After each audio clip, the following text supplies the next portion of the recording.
Jangan terlena karena kemudaanmu. Waktu akan berlalu, pergunakan kesempatan yang ada.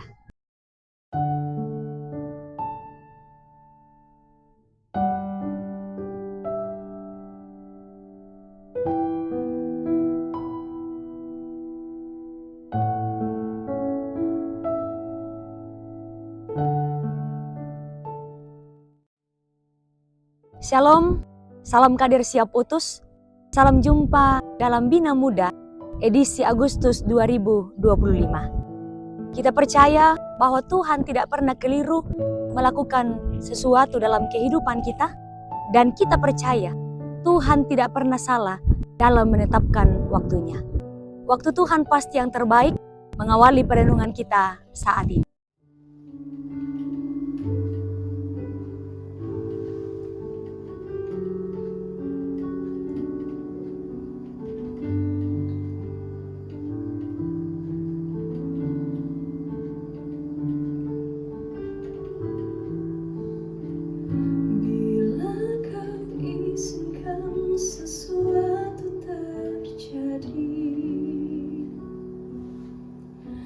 Percaya semua untuk kebaikanku.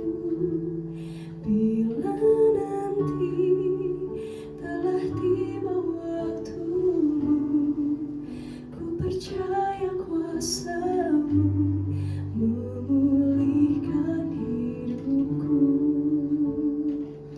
Waktu Tuhan pasti yang terbaik. Walau kadang tak mudah dimengerti, lewati cobaan, ku tetap percaya waktu Tuhan pasti yang terbaik. Waktu Tuhan pasti yang terbaik, walau kadang tak mudah dimengerti, lewati cobaan, ku tetap percaya waktu Tuhan pasti yang terbaik.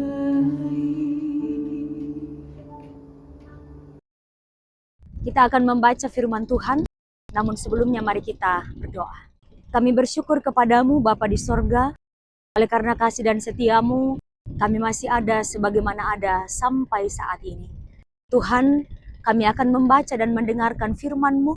Tuhan, kuasai kami dengan Roh Kudus-Mu.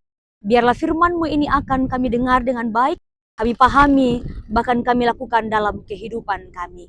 Berfirmanlah ya Tuhan, kami siap mendengar, di dalam Yesus Kristus kami berdoa. Amin. Pembacaan kita pada saat ini dari Lukas pasal 12 ayat 54 sampai ayat yang ke-59. Menilai zaman.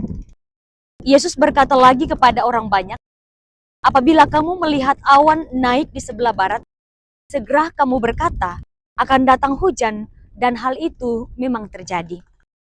Apabila kamu melihat angin selatan bertiup, kamu berkata, hari akan panas terik, dan hal itu memang terjadi.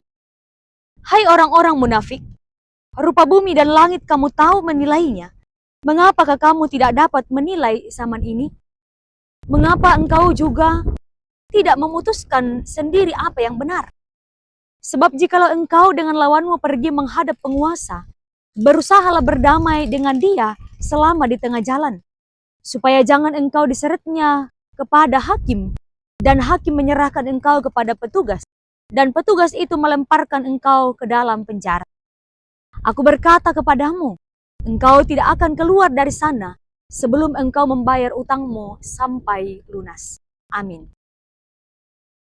Menyadari kairos, batu ungkana sai atau pangato na puang menjadi tema perenungan kita saat ini. Lebih baik mencegah daripada mengobati adalah salah satu ungkapan yang sudah sangat sering kita dengar. Sebagai peringatan dini agar terhindar dari hal-hal yang buruk yang dapat menimpa dan mencelakai kita. Kalau dalam kesehatan, ungkapan ini dipakai sebagai nasihat untuk mengantisipasi penyakit yang datang. Contoh, penyakit MA bisa saja datang karena pola hidup yang tidak sehat, seperti pola tidur dan pola istirahat yang tidak teratur. Nah, bagaimana supaya terhindar dari penyakit itu? Tentu perlu pencegahan, yakni dengan menjaga pola hidup, dengan pola tidur dan pola istirahat yang teratur. Secara spiritual, hikmat dan kebijaksanaan sangat diperlukan. Bukan hanya untuk membaca malapetaka yang akan datang, tetapi juga digunakan untuk bagaimana supaya kita terhindar dari malapetaka itu. Bacaan kita pada saat ini merupakan ajaran dan teguran Tuhan Yesus kepada orang banyak yang mengikutinya. Mereka memiliki kecakapan dalam menafsirkan tanda-tanda alam seperti musim panas dan musim hujan dengan melihat pergerakan angin dan awan.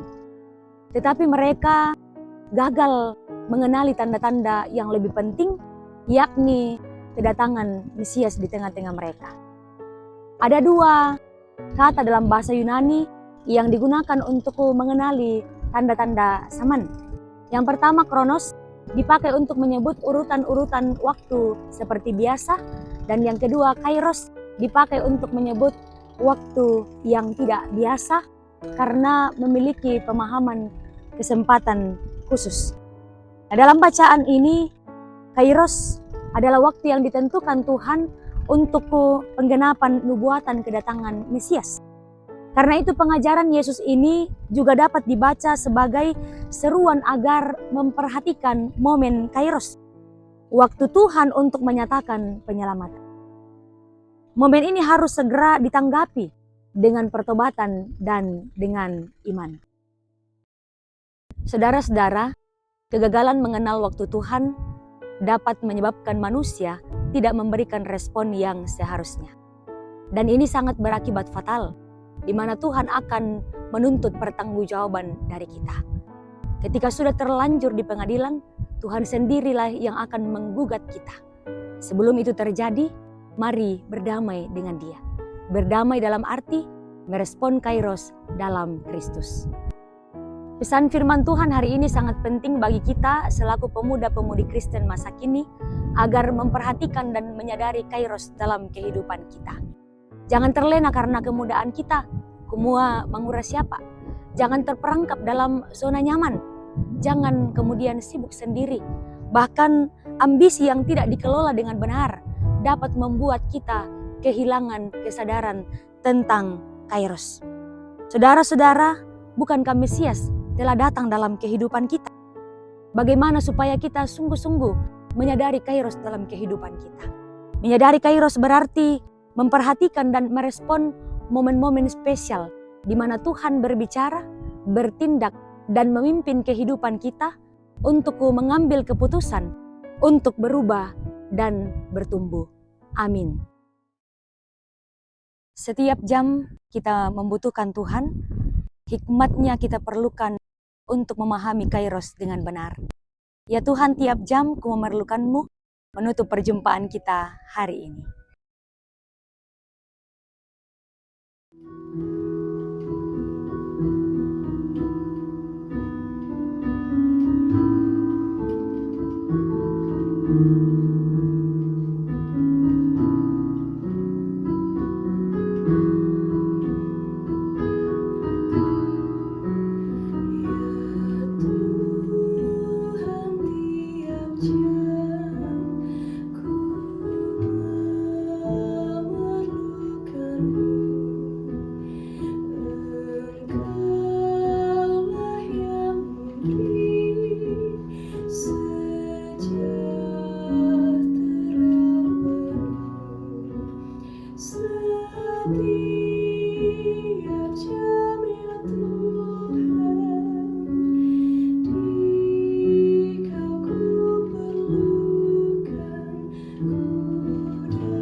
saja